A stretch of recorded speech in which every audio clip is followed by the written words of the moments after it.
Hi there guys, it's me again. In this video, I'm gonna show you how to find Facebook deleted post.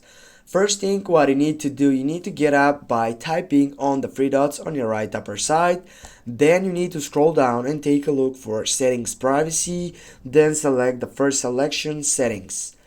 Right after that, you need to scroll down, and as you can see you have many options right there, but you need to take a look on your information selection and get up to the third selection, download your information. Go for that and then wait to get up to this main point of this video.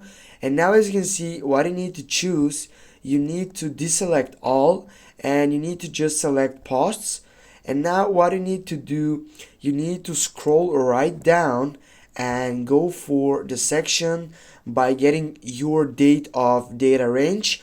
Firstly, for example, if you deleted your post, I don't know, 1 week before, you're gonna get up and take off this section.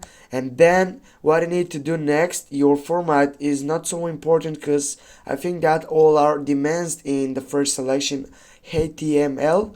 And then yeah, of course, media quality needs to be on high pressure section because if it's low, it will brings you with problems on your Facebook. Now, what you need to do on the last step, you need just to go for create file, click on that selection, and then you need to wait 24 hours or maybe 1 or 2 days more because it will get up to that section. Thanks for watching. Don't forget to hit that like and share the video. See you soon, guys.